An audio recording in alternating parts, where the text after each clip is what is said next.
Good evening. I'd like to call this meeting of the Fairfield Community School Board of Directors to order. The time is 5:31 p.m., Monday, January 19th, 2026. The regular monthly meeting of the Board of Directors of the Fairfield Community School District is to be held on the third Monday of each month. The meeting is open to the public and the public is encouraged to attend. Time is provided in the meeting for public input. The mission of the Fairfield Community School Board of Directors is we empower all students to achieve their highest potential through strong relationships, collaboration, and accountability. The vision of the Fairfield Community School Board of Directors is a destination district where we all belong, learn, and grow. Roll call, please. Yep. Christy Kessel. Here. Dave Eastburn. Here. Mark Porter. Here. Mark Thornton. Here. Megan Dow Robbins. Here. Terry Wells. Here. Cody Freeman. Here. And Marley Wall. Here. All right. Are there any changes to the agenda as presented? I have none. I don't either. Okay. Is there a motion to approve the agenda as presented? So moved. Second. Christy and Dave. All in favor? Aye. Aye. Opposed? All right, motion carries. So we'll begin this evening with a discussion with Mr. Shipley. Welcome. Yeah. So yeah, we're happy to have you here to kind of share from your perspective, and we have a conversation. We prepared a few priorities that we can discuss with you as well. But if you Excellent. kick it off, feel free. Sure. Well, thank you, everyone. So I'm Jeff Shipley, State Representative, District 87, Fairfield, Van Buren County, Mount Pleasant. So yeah, just thanks for the opportunity. I really appreciate it. Hope we can further the public education discussion in our state and our community, and appreciate each one of you for taking responsibility in the district and for the progress that's been noticeable over the last few years. I think last time I was actually here was probably in 2022, so it's been a while. There's a lot of ways I conceptualize my job. One basic thing is just, whatever discussions we're having at the Capitol, I bring that back to you, and vice versa. Whatever discussions you guys are having as a board that is present back at the Capitol, and just facilitating the transmission of information that way. Since I'm really only acquainted with probably about half of you, I'm probably not doing a good job at that in that particular metric. So I'm glad to hopefully make some progress in changing that tonight. There's obviously no shortage of things to talk about when we talk about public education. I know certainly the financial discussion is very important to a lot of you and the members of the public. The property tax conversation, which you guys have been very much involved in locally, that's happening across the state. A lot of rural school districts in particular are having a lot of questions with facilities and upgrades and long-term planning, infrastructure, those sorts of things. So anyway, the property tax conversation is a big one at the Capitol. I do serve on the Education Policy Committee as well. And there's actually a higher education, so there's a lot of policy moving through both those committees that we can talk about if you'd like. One big thing in terms of what the Department of Education of the state's been focused on over the last few years in shaping curriculum has been upgrading the standards around reading and the personalized reading plans, and then mathematics, and then civics and history overhaul, which is in process. And then there's also just initiating a review of the computer science standards, and a lot of the computer tech questions have been coming up quite a bit more. I think probably a lot of people are familiar with the Jonathan Haidt work, which has been very popular. A lot of people have been reading that helped lead to the cell phone restriction law that we passed last year. We've gotten a lot of good feedback about that. Other questions have come up from parents acutely concerned about tech. And frankly, the legal question of if a parent comes to the school district and requests a technology-free environment for, say, an IEP or something of that, what's the district's legal responsibility in supplying that? So that question's actually been, has actually officially come up as well, and that's something that certainly is on the eye of the Education Committee. So that's just kind of a brief overview. A couple other things to mention in terms of things that are a part of the conversation. Probably the biggest perennial topic that I've seen since I've been up there is the child behavior or classroom management type issue, and basically whatever tension exists between federal special education law and the practical realities of what's happening in the classroom. And to put it bluntly, there's likely a lot more students needing accommodation than maybe there were back in 1970. And so that's also a conversation you've seen locally and nationally come up in terms of, what are the special needs accommodations that students are needing to be successful in the classroom. I don't know if you guys send any students to the Blakeburg, Eddyville, Fremont. We have in the past. Okay, so I We know. don't currently have anyone there right now. So, for instance, like it sounds like a great thing, and it really is. We need better environments for certain students. But yet, I know Van Buren County sends 3 students there, and it costs them $50,000 a student. So, even when there is a great thing that comes online to really help students, it's coming with a price tag that has to be accounted for one way or another. So, that's a very big stress point, as you guys all know, and I even, in this room several summers ago, I know the special education thing kind of boiled over. So that's something we've certainly noticed in terms of what the federal law says on that and kind of how that has been affecting the real life day-to-day of students and the districts. Other big things, the teacher licensure. I think we have done a good job trying to increase teacher salary and fill the pipeline of future educators. And yeah, so that's just something we want to keep working on and making sure that if there are qualified people, that they're not hung up in some obstacle course of licensure, that we can get them fully licensed as soon as possible. And even maybe putting a lot more local control in that conversation in terms of who's licensed to teach. Spills over to the Board of Education examiner conversation, which I don't know if we want to go down that rabbit hole right now. So those are just some of my opening remarks, I guess. I'm happy to open it up as wide as possible on what you guys are most important. I know I've had good conversations with a handful of you guys over the last few months, but we want to make sure I'm having a lot more conversations. So tell me what's on your mind and how I can best be of service to you. Sure, yeah. Our strategic planning committee met last week. We drafted a few points. It's not comprehensive of everybody, so feel free, to jump in. But I'll just start by talking about a few of the funding priorities that have been in conversations in some of our committee meetings. The first is kind of looking to broaden the management fund to cover more workforce stability and risk mitigation. So things that we would want to use it for more are like teacher recruitment and retention uses, and then maybe even to offset, extraordinary health insurance costs. We've just switched to self-funded, Yep. and so we have like stop loss insurance, and so that's not directly insuring our employees, but it's mitigating the risk that might come from that. So being able to use that management fund to kind of mitigate risks like So just so I understand, are you asking for a greater levy under that fund, or just being able to more flexibility in how you use more what you already have? flexibility. Flexibility. Yes. Okay, I'm sure we could get consensus on that then. Yeah, exactly. And obviously then that would preserve dollars in other funds for us to use. And then beyond the management fund,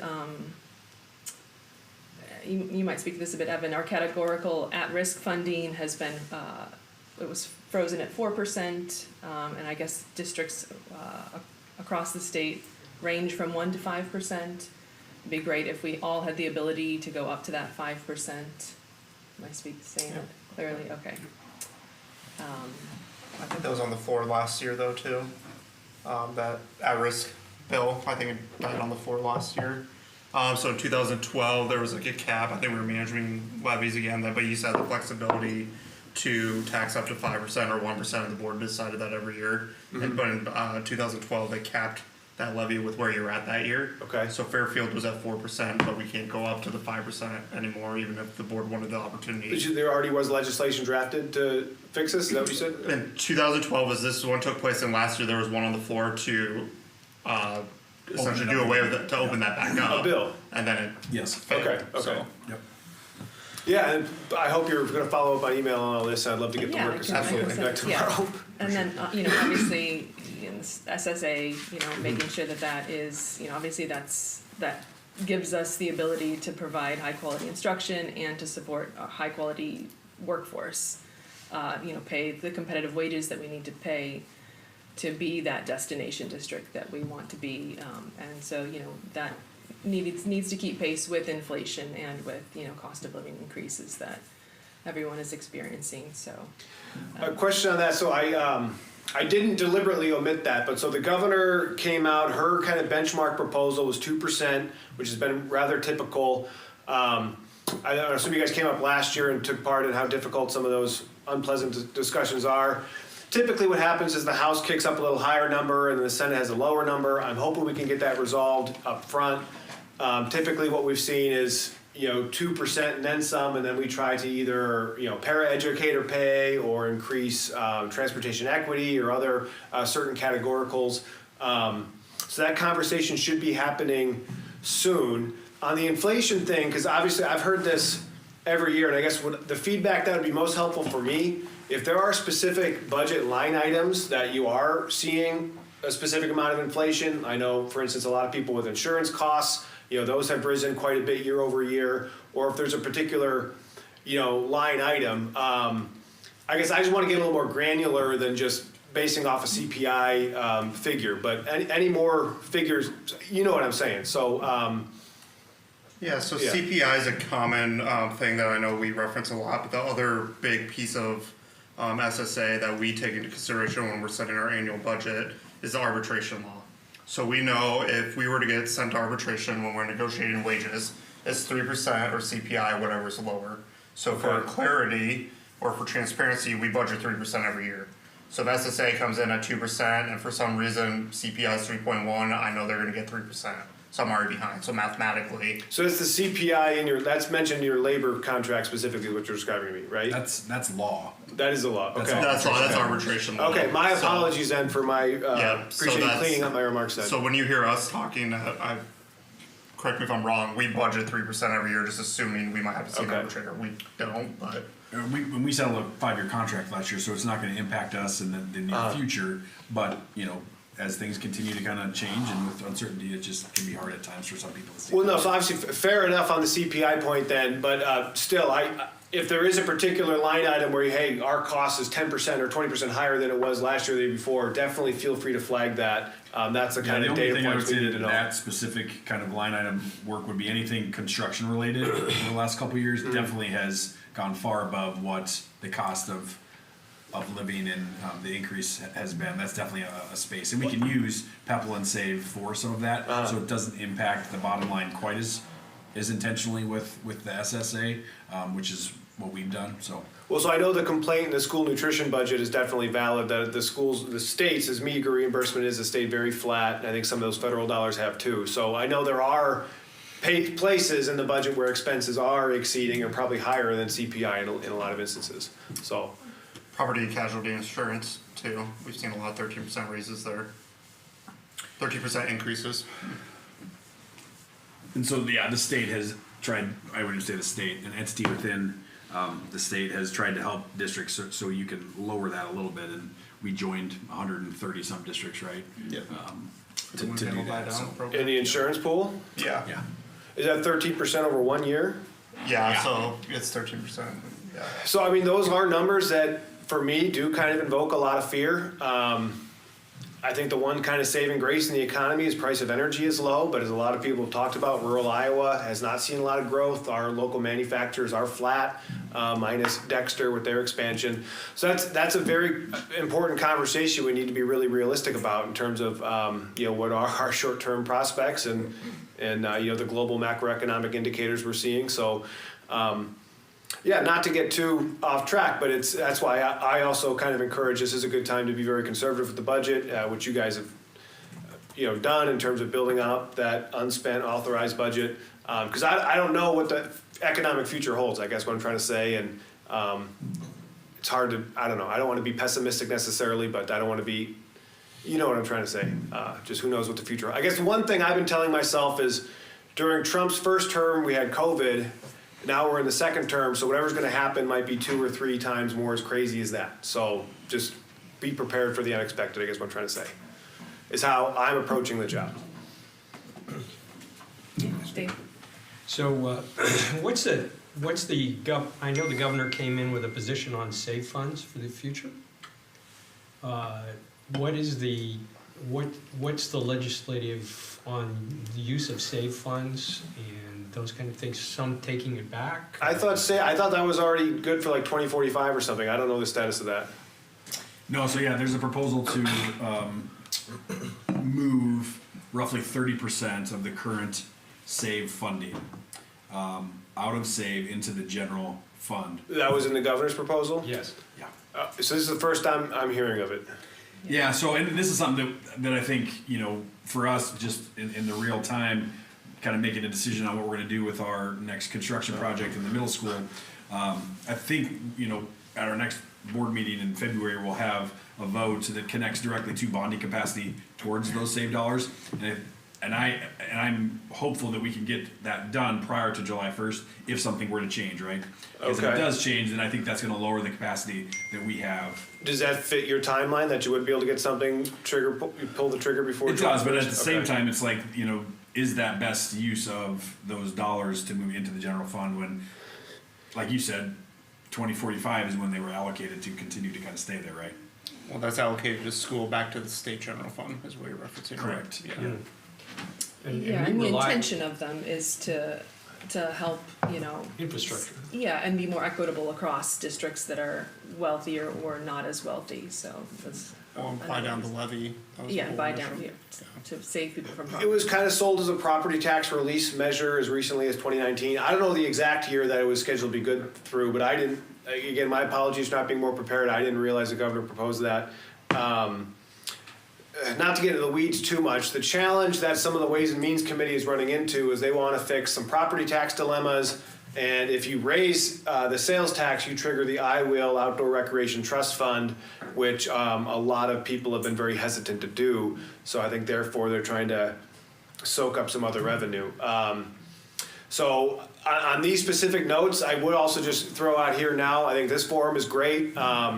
Please also pay attention to those local forums. I think we have two ones, it's not till February, but that's really the best time to really interact with your legislator and get some things on the record. I know some people came to the Capitol last time.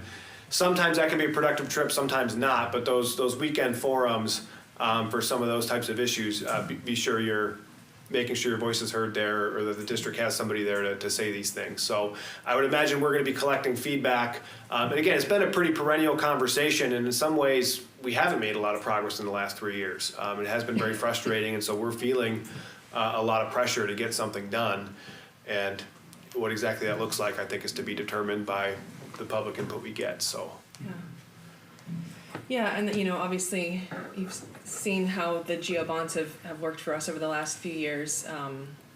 The 60% supermajority is a high threshold.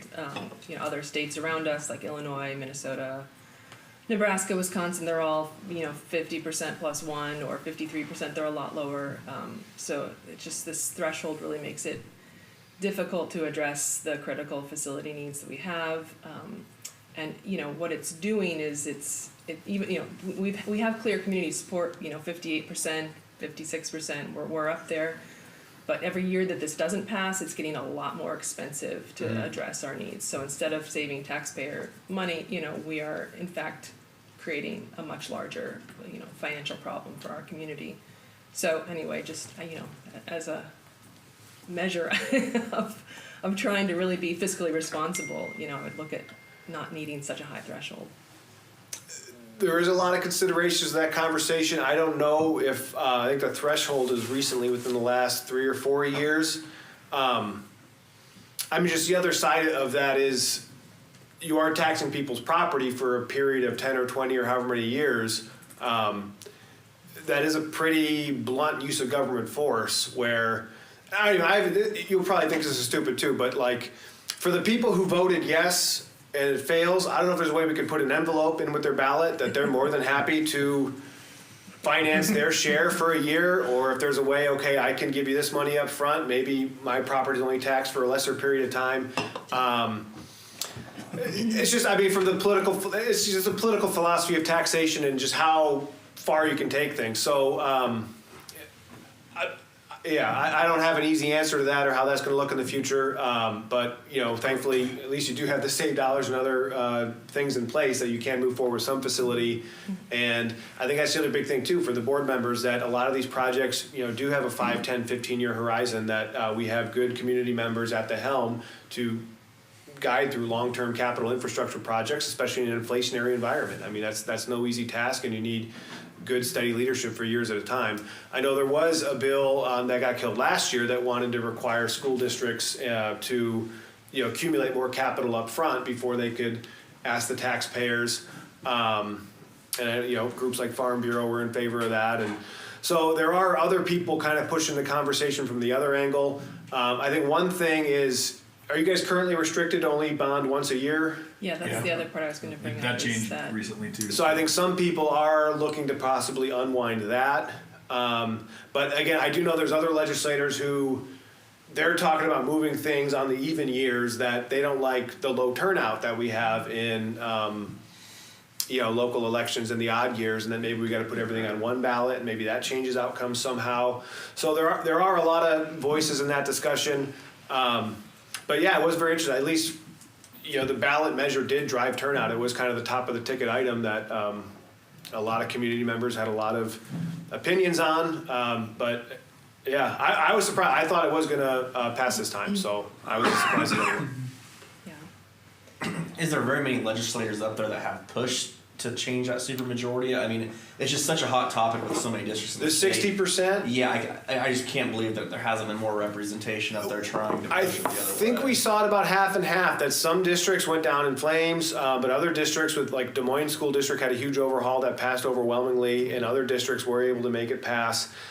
We've seen a lot of variance at the local level, and even at the municipal level, leadership makes a big difference. And so school districts that are having a tougher time, I think it's because you maybe had less competent people making worse decisions. So Cedar Rapids School District is going through a heck of a lot of growing pains right now. But I have not heard the 60% threshold. I haven't seen a proposal yet, but I don't know. That could be, I think there's going to be a lot of bargaining with however this property tax thing turns out.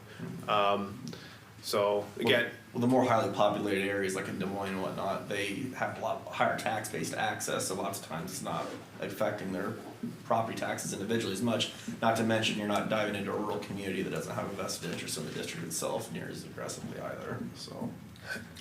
yeah, I've never served on the Ways and Means. I've never had a kind of direct voice in those discussions. Also reach out to Senator Dickey if you guys have a strong opinion on something. Sorry to pass the buck off that way, but just being realistic. Just a couple more points on my list here. We've seen some parents wanting more flexibility, and to some degree opting for dual enrollment in our district to meet the needs of their child. Currently, the funding, the weighting for a dual enrolled student is 0.3, Dual enrolled, meaning they're homeschooled part of the time. and oh, they the come to homeschool our pro, okay, district. yeah, 0.3, yeah. Yeah, and so, but that applies to a child who might be in 6 of 7 periods in a day. So Oh, okay. we're really not seeing the full funding that we should get. That funding along with special ed weighting could, I think, certainly, maybe Yeah. you guys could speak to. And it it's more. not a huge number of students, No, but there's but- definitely some districts that have higher amounts of kids Yeah. that are dual enrolled. So say we have 33 kids that are dual enrolled, and of those 33, 20 of them are in our public school more than half of their day. We're only getting 30% of the funding. Do you know how many students you have in that homeschool program? That's what 62-ish, Okay. 64, either full-time homeschool or dual enrolled. I'm certainly open to that. I mean, because the ESA kids are getting 100% of this per pupil, so if there's a way that, yeah, if the money's there, I think that makes sense. Yep. The education weight, the special ed, I know that's been talked about for a long time. I think just the hesitation is when we run some of these numbers, sometimes they do add up pretty quick. But anyway, that's been a pretty consistent request, I guess I'm trying to say that. Yeah. And then just on local control, and I think last year the legislation passed so that schools could apply to have year-round calendars and allow more flexibility. One other point would be to allow local control over when the start date of the school year is. I'm very optimistic we can get that done. The legislator that was holding that up is stepping away from his position. So again, there's some things there that just kind of defy common sense to me that make a lot of sense. The school start date's one of them. I think I have been wanting to get that done for 3 or 4 years now. And yeah, it's, anyway. Yeah. So yeah, point well taken. Okay. Yeah, and that's really the extent of my list. But if anyone this has brought up anything else that you guys feel like. chiming in on, feel free. I would just say one area that we've struggled in locally that I think we've seen across the state is some of the higher level classes and finding teachers for those, you know, specifically around the higher level science classes and math classes. You know, I don't know what the state could do to maybe incentivize, you know, some students to go into those subjects and study those subjects so that we have more people graduating in those areas, or maybe provide some sort of incentive for, you know, school districts looking to hire those positions. But that's definitely an area that we've seen difficulty in. Teacher workforce has been a priority for a long time. And yeah, nothing immediate kind of comes to mind. I know one thing we did a couple years ago is we helped for retired teachers to help keep their IPERs intact, to get back in the classroom because there were some financial things keeping people away.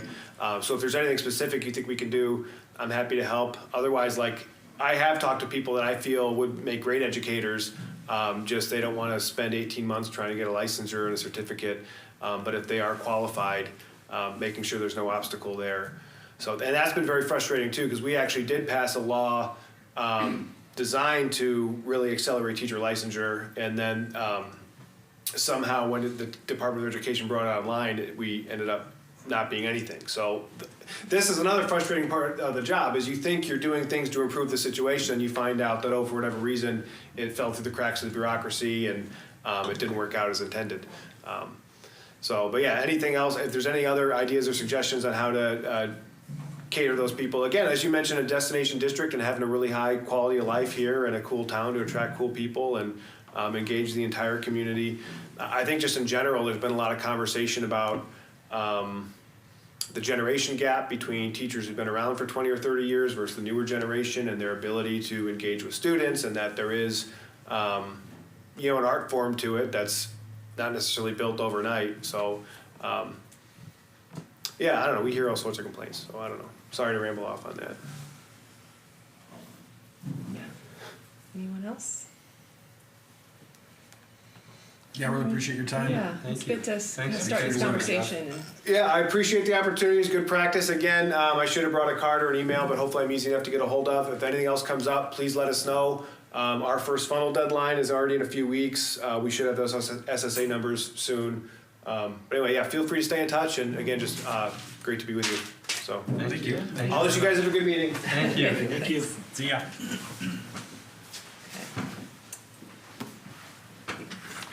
all right, let's move into our committee reports. Each committee chair will share a 2 to 3 minute update connected to their work. We'll start tonight with policy. Mr. Thornton. Yes, we met, we moved it out because the first Monday we were still vacationing, I guess. I don't know what's quite what you want to call it. So we met on the 9th, the Friday. Went through another set of policies that you'll see today for first reading. They're all in the 7-11 series, I think. Just ones that were up for review again, so nothing dramatic, just some tweaks to pull in new IASB wording, and then we'll have the rest of the ones for second reading as well. So Transportation stuff for the most part. Yeah. Great, thank you. Strategic planning, Christy, you were I'm glad absent, you shared, so 'cause, yeah, I'll go I ahead and wasn't there, speak so. on your behalf. We met on January 12th at 4 p.m. We reviewed the priorities for our upcoming work session in February, you know, to kind of discussing what we wanted to make sure we had in hand from FEH and CANCO so that we could have a productive discussion and, you know, related to what a $43 million middle school project would look like, you know, option A, option B, those sorts of things. So just kind of made sure we were all on the same page for what we'd need at that. We also discussed the next edition of the Trojan Times, identified content and key messages, and we wanted to have in that communication. That is going on how many times a year? Three times a year.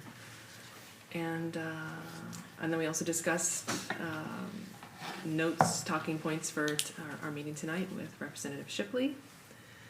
And the next steps for marketing and communications director, if we choose to, move away from Donovan Group.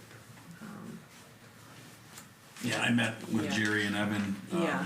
I think it was after the strategic planning meeting. It was up Friday, and we highlighted kind of what we were thinking, and they're great to kind of go month by month before we kind of finalize our decision as to how we're gonna move forward. So. Right, yeah. And that's it from strategic planning. Finance. Mr. Eastbrook. Okay, Finance Committee met on Wednesday, January 7th, 8 a.m. We started in reviewing the FY27 budget assumptions, the tax levy rate, facilities plan, starting on that work. It was noted the expected UAB was above the financial targets, and the solvency ratio indicates the possibility of excess cash.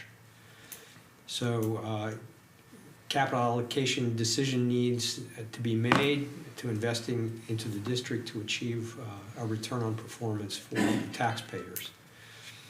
The investment into special education, teacher compensation, coaching and sponsor compensation, admin support for Washington School, custodial food service worker compensation, substitute and driver contracts were all reviewed for their financial impact, and I think we have those on the agenda We do, yep. this coming up. So we would recommend approving those based upon the financial position, the expected financial position of the district.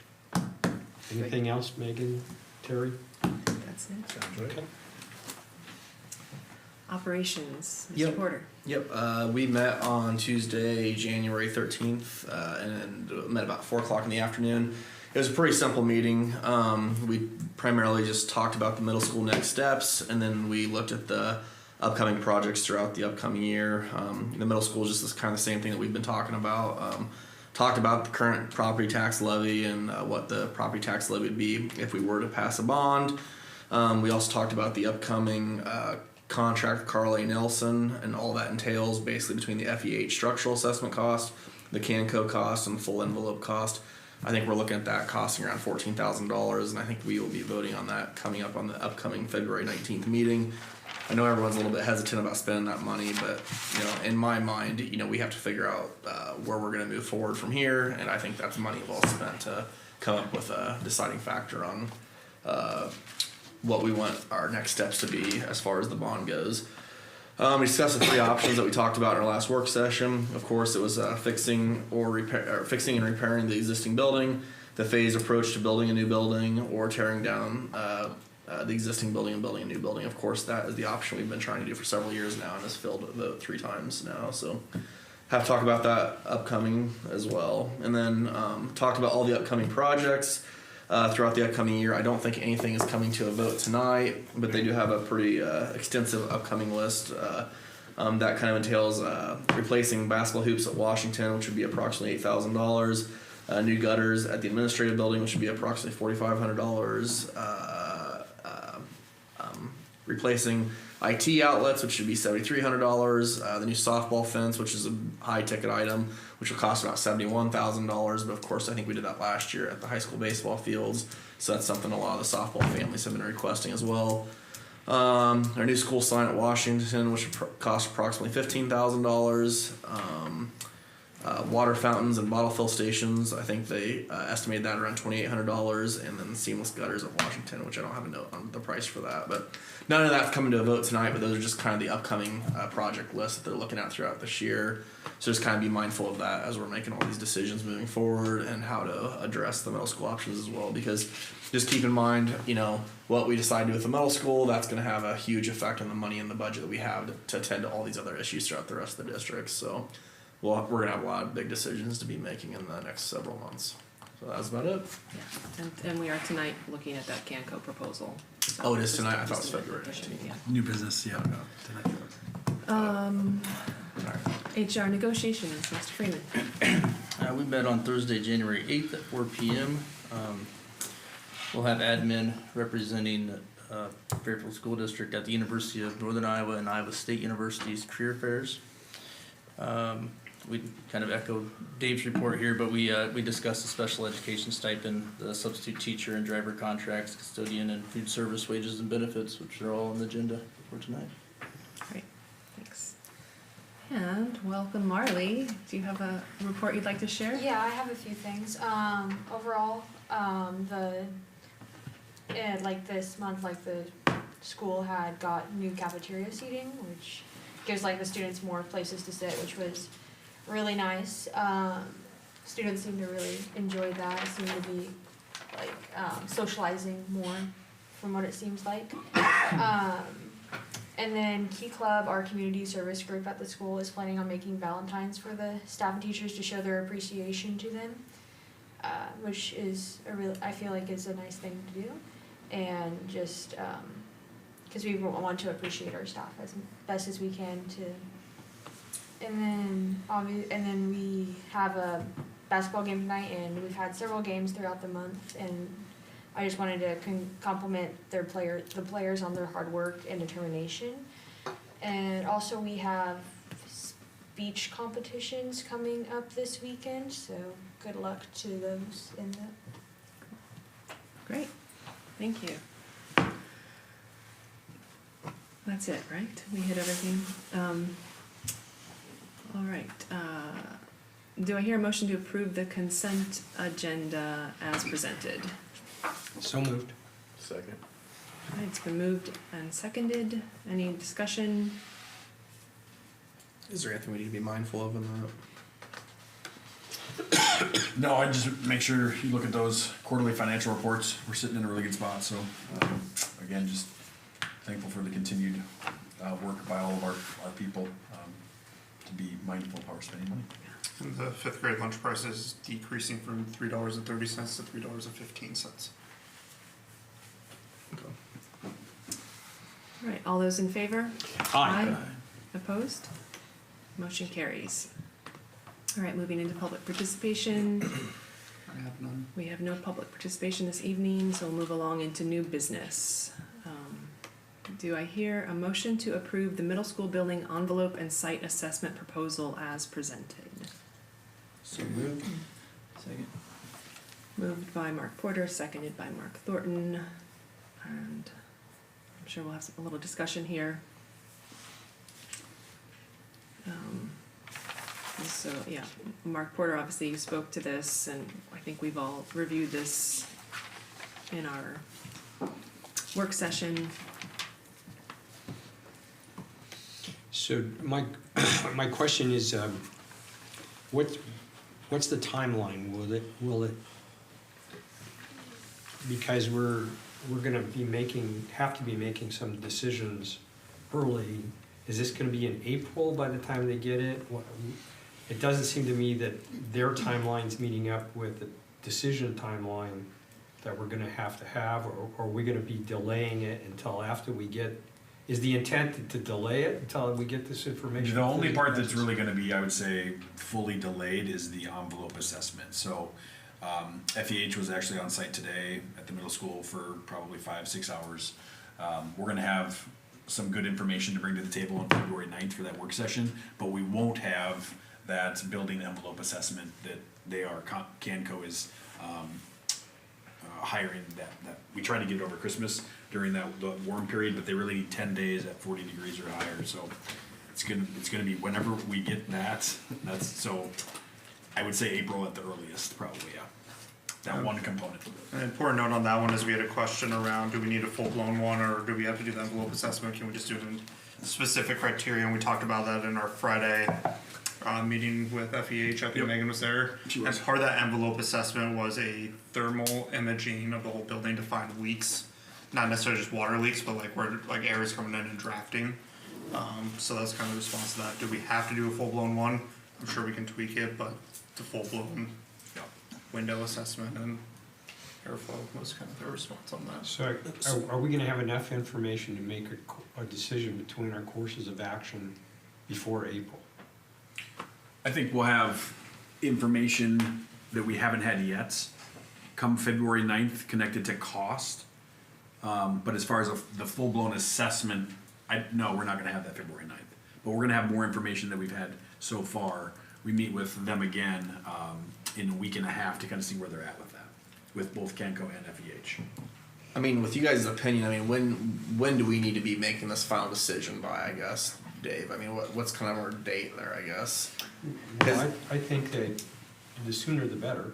I agree with that, but I Yeah, also don't know. I would say after this work session, and we get, you know, these two options, and here's the costs associated with those in a fairly broad spectrum. But I think if we have consensus that way, we'll be able to give them some direction to keep diving in. We won't have that final envelope assessment yet, but I think that's okay in my mind. But what we need to do is approve, if that's the way the board wants to go, to bond against those save dollars that we can have access to before July 1st. So I would say if we can do that by March, that would be ideal. I have a decision on which we were going to go. Yeah. I met with the middle school staff today that also wanted to come just to kind of give them some insight as to where I think we had maybe 12 or 13 teachers that showed up over kind of a working lunch, and got some feedback from them as well that I'm going to share with the board at the table on February 9th at the work session too. So. Well, as I say at this point, we know at bare minimum we're gonna have to make part of that building work for a pretty extended period of time here, right? So we need to have this information to know how to move forward, because right now we don't know where to start and where to stop as far as repairing, replacing, etc. in that building. Unless if you just want to go back down the exact same path that we've gone the last 5 years, and that's go towards, you know, tearing it down and rebuilding, which Well, I think that's one of our courses of action. well it That's is, but that's a viable course of action. it's a viable Still. course of action. But again, we as Let's a go board back have on to the dis- assessment. Yeah, I Let's guess. go back on the motion on the table. Well, I know that, but what I'm saying is that my only, I'm not against doing this, it's just that my fear is that we won't have enough information to at least eliminate one course of action on February 9th. Will we? I think it'll be really close. Yes. From So- yep. So we So could at what- least eliminate one. What FEH is working on currently is essentially it's about a 40,000 square foot program of space that would be new, kind of a phase one with that option A or option one. The other option is going to be the $43 million new project. Is that the route we're going to go? We're going to have a lot more information and detail around this, so you can make a decision or not if you think that's the right course of action. If it isn't, then this is the way we're going to go. But again, that's at the work session, so it'll be, you know, coming to consensus so that we can make a decision after. Okay. Well, and I think the assessment too is important in either direction we go, right? Because we either need to tell the voters why it's such a bad idea to put any more money at all into this building, how much it's gonna cost, rather than going the other direction. Or if we're saving some of the building, we need to know what targets to hit. Yeah, it's possible there's some very simple solutions that could help mitigate some of the water in the next 3 years, even if we opt for option B.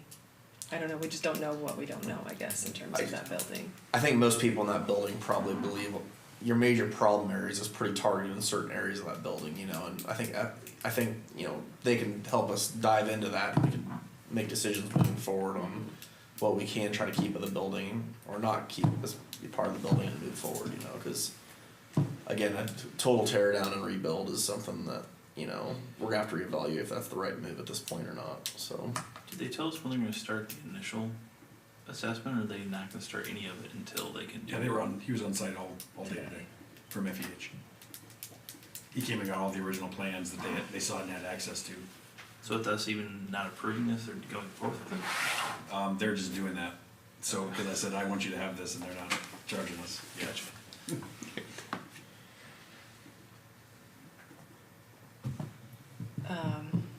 Any other clarifying questions? I guess we can just take a vote. All in favor? Aye. Opposed? Okay, motion carries. All right, sorry, one moment here. Click into my, all right, 7.2, do I hear a motion to, set a work session for February 9th, 2026 at 6:30 PM? So moved. Second. Moved by Cody, seconded by Christie, all in, favor? Aye. Opposed? Motion carries. Do I hear a motion to move the June 15th, 2026 board meeting to June 22nd, 2026 at 6:30 PM? So moved. Second. Moved by Porter, seconded by Wells. Any discussion? All in favor? Opposed? Motion carries. Do I hear a motion to set a public hearing on February 16th, 2026 for the proposed fiscal year 27, fiscal year 28 school calendar at 6:30 PM? So moved. Second.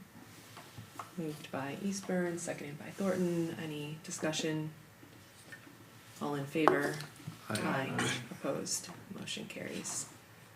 All right, moving into our policies. Do I hear a motion to approve board policies at the first reading? So moved. Second. Moved by Terry, seconded by Mark Porter.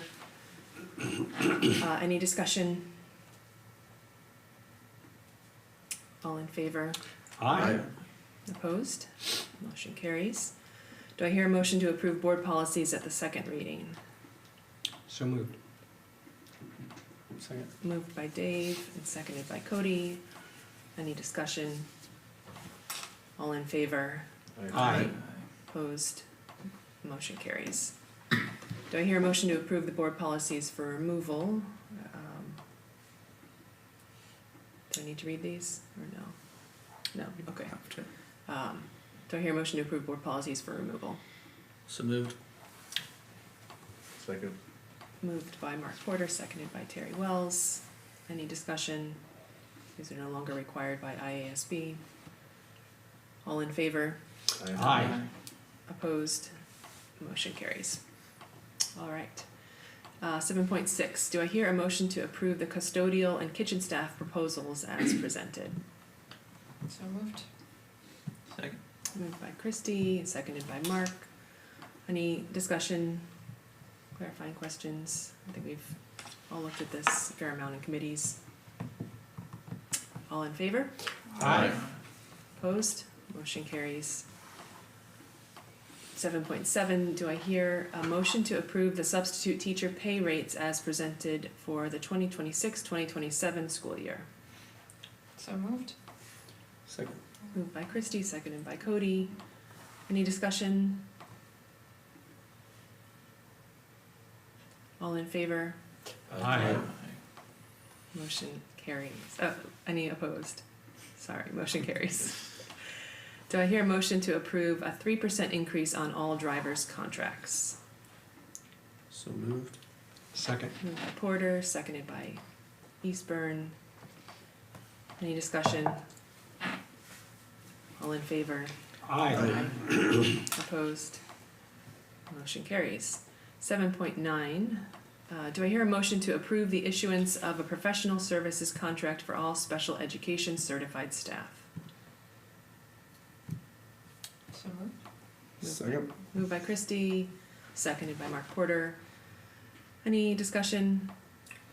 The only caveat to that motion, it's not for all that are certified in that, it's for all that are certified and serving in that capacity every year. And so this will be something that we'll bring to the board table each year. Okay. Because that could change, because we'll have some teachers that are certified in special education, but they're teaching second grade or something different. This will be specifically for those that are In that capacity. certified and in that capacity that next year. So I think you presented this to the staff from our committee meetings. Did all that go okay? Yeah, from a feedback standpoint, it's all been positive. I'm sure, it's hard for some that maybe don't see the same thing that a lot of us do in regards to the differences in some of those duties, but we were very specific around, what that extra service contract is gonna cover in regards to special education teachers. So overall, it's been very, very well received, so. So we approve it this time every year, or? Yeah, it'll be around January, February, probably just depending on kind of where we're at with staffing and master contract work. Okay. Any other questions? All in favor? Aye. Opposed? Motion carries. All right, that completes new business. Moving into superintendent updates. Yeah, since we didn't really have the focus on learning because we had Shipley here, I wanted to give a little bit more insight around the newer release of the Iowa School Performance Profile, but it really is just connected to the district as a whole. And so this went public on December 16th, which was right after our board meeting on the 15th, so I couldn't at the board meeting share this publicly just because we weren't supposed to yet. But I thought it was important enough to bring it to whomever watches this at any point, and for you guys just to kind of walk through it collectively. So we can kind of go to the next slide, John. Give me 1 second. Yeah, so what I'm going to start with is really something that was shared from the Department of Ed with all superintendents connected to Iowa delivering on their 5 priorities. And so I'm not going to read every single one of these, but you can see that it's up 10 percentage points overall compared to the number of schools that saw growth in those rating categories, which is a positive thing. Of the 1,200-ish schools, 528 of them moved up at least one category or more. Only 17% of them moved down. So I think that's a positive. Next slide.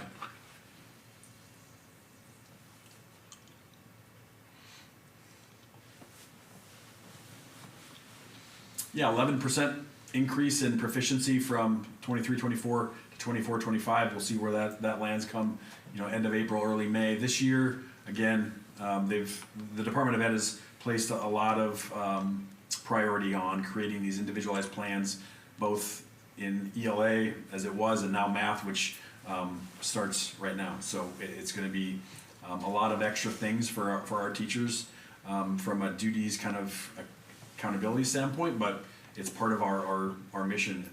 Accountability is an important piece, so it aligns well with that. Next slide.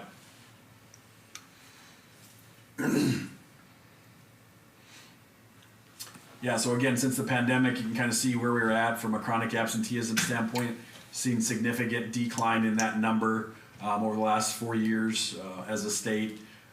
We've seen the same here. I will highlight one area where I think we need to continue to get better at once we get into our data.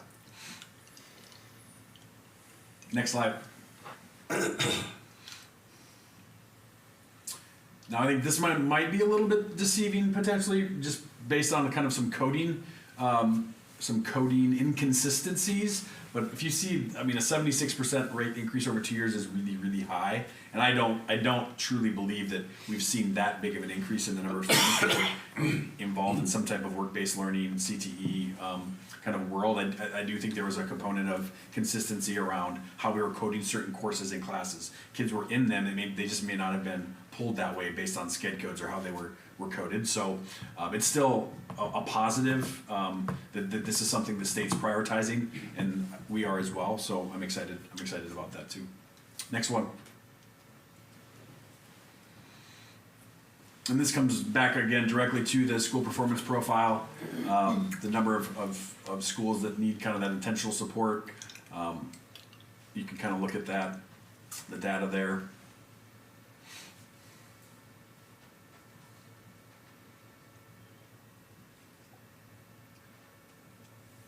136 schools were able to exit that targeted status. Our high school is one of those, which was good. But now we have that subgroup of students with IEPs that are connected to our middle level right now. So, next slide. Yeah, so like I said, this is a live link that takes us right to there. But if you look at that number, 67.63, well above the state average, really the highest in our region when you're looking at comparable schools in size, demographics, and others that are just really close to us. But if you look at the next slide, that number puts us towards the top end of the commendable, but because of that targeted subgroup, it brought us down in rating. So that's why it says acceptable on the slide before. John, if you want to go back to the one before. So really that 67.63 is at the very high end of commendable, but the reason that it's saying acceptable is because of that students with disabilities or IEPs. And that's where it's saying the rating category is dropped. They just dropped the rating category, yeah. Okay. Yep. Why did they do that? Explain to me why, if you're in commendable, Yep. I'll show you this now. Okay. Yep. I read this, and I've read it several times, and I don't understand it. Yeah, the rationale behind it is really to make sure that publicly people see that there's a specific subgroup of students that need significant support to allow, and you see, keep going to the next slide, I'll get to it in a second. Next one. So these are how all these kind of points are tallied. So there's 900 total points possible, which is the middle column. Each of these are a set of points that you can get a certain amount of. And you can see here our attendance growth. And what this would be is number of students that were considered chronically absent last year, who saw the growth that was needed. This is low. So right now we've got 2 of our buildings actually have this as part of their plan on a page to make this better. That 18.5, that raw score is too low, and that's one of our lower ones. The other ones on here that you can see that were low comparatively. Yeah. Growth in mathematics. And so that's what gives you this 608.69 total points, then equates to the percentage of possible points, which is your score. Go to the next slide, or our score. So what this provided us, and again, if you want to go into this deeper, you can click on this. It's a live link. I shared this presentation with you. The data gaps piece, you can see that of all of our kids, there's the number, but the students with disabilities, this 35.32, you can see how this compares on the next slide. So this chart shows 2 different displays about the achievement for students in Fairfield. The chart on the left shows how much student groups are above or below the overall statewide average. So you can see that our students with disabilities are minus 27.96 points below where the state average is. See that? Now, the majority of districts with demographics like ours are below that, but ours is high. So on the right side then, you can just read that. How much student groups are performing above or below the cut score that designates whether a school is identified for targeted support. And so that number, because it's, again, so negative, is why, Dave, we had to go down a rating. Now, why arbitrarily? If it was any of these, it could have been that reason. There also has to be a certain number of students in that subgroup. So, for example, if you look at our English learners, this is really, really positive. A lot of districts that have high populations of second English learners, it's either below or, below for sure. But you can see over here, we've done a really good job with that specific population, but there's some districts that have the designation lower for that. There's some that have it for this. The majority, I would say, are for students with IEPs, like 130 districts. How do they measure the IEPs? Is it based on the student's IEP? No, it's based on their performance on standardized assessments with the accommodations in place from a growth standpoint. That's how they get it. And each student with a certain IEP should be expected to grow a certain amount? It's Or 1.5. a standardized amount? It's a 1.5. It's 1.5 years growth in 1 year is what students in IEP should grow. Okay. Yeah, it seems like a potentially hard metric. It is. Because it's not like you can compare, it's not an equivalent sort of group of people. There's definitely across districts, but- there's definitely a push, I would say, at the superintendent level to get rid of that dropping and show what it truly is, as opposed to making it go down a rating. And the majority of, I would say, superintendents that are pushing for that is, we see that there's a need. That it doesn't mean that we're not going to address that need if you don't drop us or knock us that level. Which I understand that. I think for us, this is something we've been able to utilize to kind of prioritize some of these next steps and things we've done to get better in this area too, because it has been a significant area of concern. I understand, I suppose, to keep visibility on these students and I understand that, but it's pretty difficult when you're sitting overall at 67.63 and you're acceptable while Mount Pleasant's at 67.42 and they're commendable. Correct. Our overall score is actually higher. Exactly. We're both in the commendable category, but what the public sees when they look at that is acceptable because of that subgroup of, All right. which is Okay. how many of our kids are considered under that? You guys remember? 210. Of our 1,400 students, so it's a high population. Roughly 14% as of that was as of the last kind of data collected, so it's Like- higher than that probably It's right like now. Mount Pleasant's at 13 or something. Yeah. That's it. I mean, it's But when you not look at, so significant. if you look at, like, just comparable, so Mount Pleasant, if you look at where their special ed specific number is, they were at 45.75. So it's 10 points higher than ours. Okay. So their So special they're ed doing a better job, and Correct. so that's why. in that we specific got that. area. We need to do a better job with our student with disabilities. Correct. IEPs. And hopefully the allocation of those dollars we did today will help us there. Potentially, yes. Now, what I've shared with every group that we've talked about that, there's no real data that we found that backs paying teachers more money is going to increase student output. There's no data that backs that. So, and we talked about that with all the special ed teachers too at our meeting with them. So go to the next slide. Yeah, so these are some things that had already happened over the last couple of years, and then things that we're continuing to create in regards to next steps to addressing this. One of our principals is now our special education overseer. She's done a great job just continuing to meet with them, communicate with them. We've created PK4, 512 special ed CLTs. They get time to meet together collectively. Monthly, the SPED director is meeting with them. At our weekly administrative team meetings, this is the third thing down on our agenda every single time we meet on Thursdays. Specifically, what are we doing? What aren't we doing? Are there things that we need to change or be aware of, heads up wise? Fidelity checks with Achieve. That really wasn't something that was happening consistently. So our IEP P's in Achieve being progress monitored properly? Are we doing things the way that we should be? That wasn't, I wouldn't say, it wasn't happening with Fidelity. Adding special education staff, increasing the wage for our paras as well.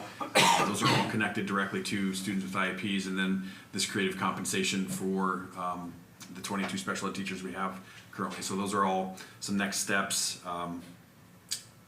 connected to that specific 210-ish students that we have. Yeah, what questions do you have? What clarity do you need?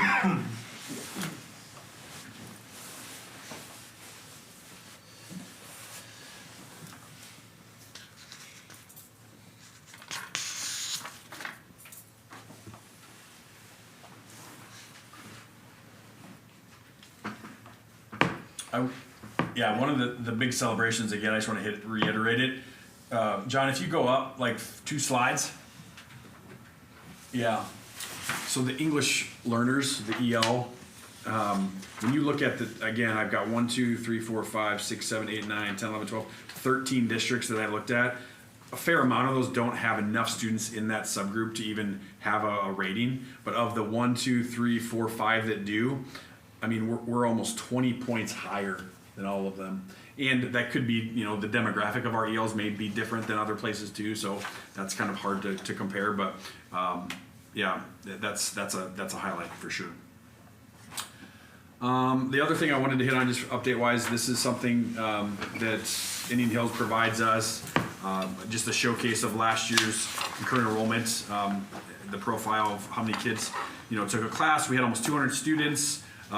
What did that actually save our kids and our families? $340,000, which is pretty amazing, pretty awesome that we were able to do that.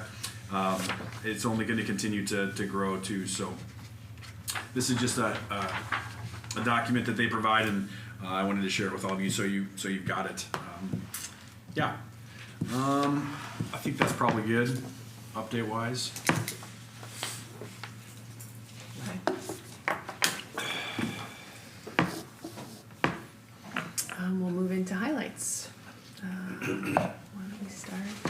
you want to start tonight?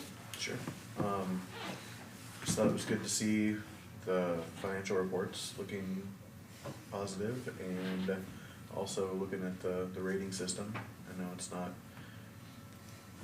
perfect, but definitely looks really good. Okay, thanks. Dave?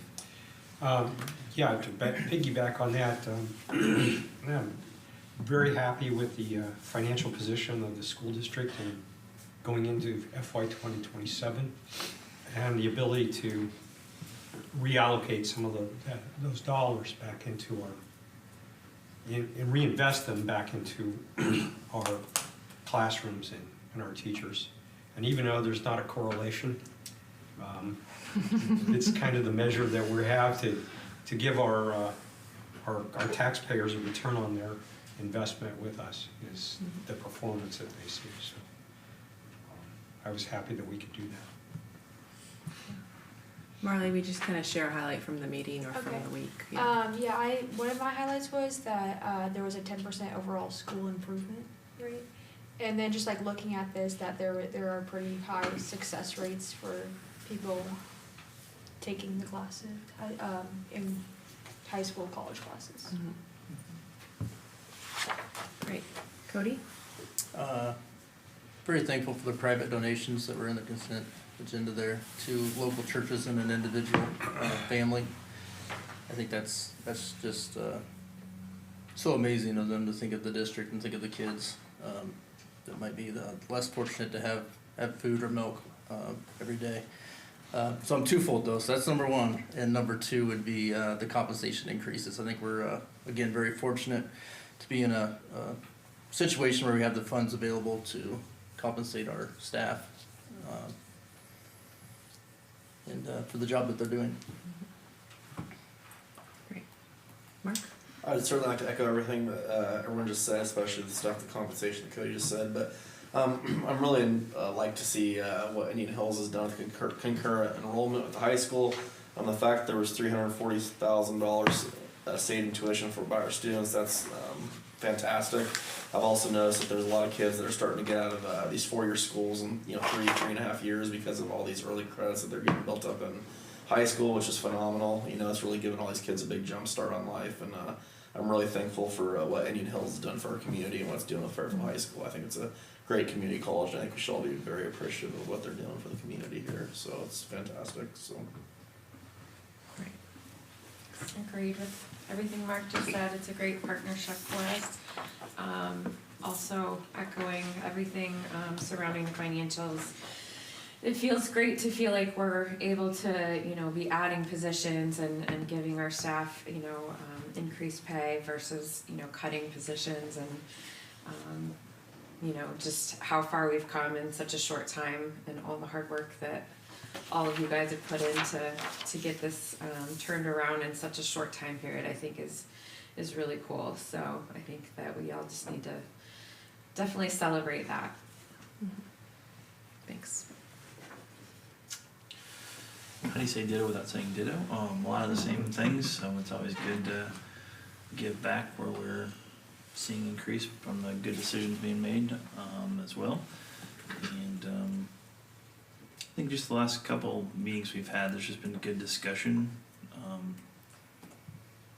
constructive discussions happening. So looking forward to the next board meeting or the next working session in February to just continue those, and thankful to have the wide variety of ideas that we have. So bring them all to the table and make a good decision and move forward.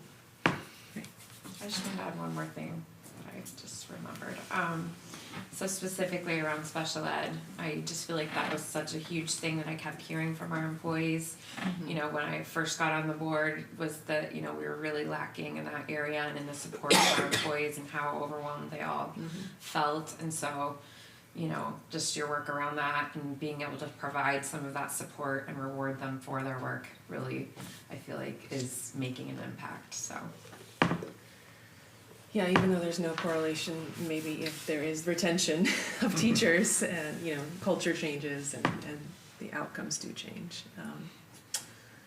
And then, yeah, I'm really happy Marley's here. Excited, you know, when I was in high school, I feel like I had a lot of ideas that I wanted to share and report on about the high school and everything else. So, you know, just really excited to hear from you and the students. So please feel free to speak out to us, share with us, and kind of be that connection back to the students. And just like one more thing, I appreciate coordinating with Jeff. Yes. Mr. Shipley, for him to be here and to make contact. I know that he wanted to do that, and so. Yeah, we I haven't. really appreciate you guys making that happen. Yeah, I think it's a good practice once I have our reps in front of us. Absolutely. Just some dialogue around where they're at and what our We priorities should Yeah. try to get Mr. Dickey, we'll see if we can work on it. Yeah, so thanks for, you know, initiating the contact with Jeff in December, and I think this is a good practice, like you said, for moving forward. Good for us to kind of contemplate, you know, the connection with Des Moines and kind of what we need to be doing too in terms of advocacy and so Even just to hear what's even on their radar or not on their radar is, you know, kind of a good yeah, definitely. test, so. All right, I believe that's all. So do I hear a motion to adjourn? So moved. Second. Moved by Christie, seconded by Terry. All in favor? Aye. Aye. Aye. Aye. We are adjourned.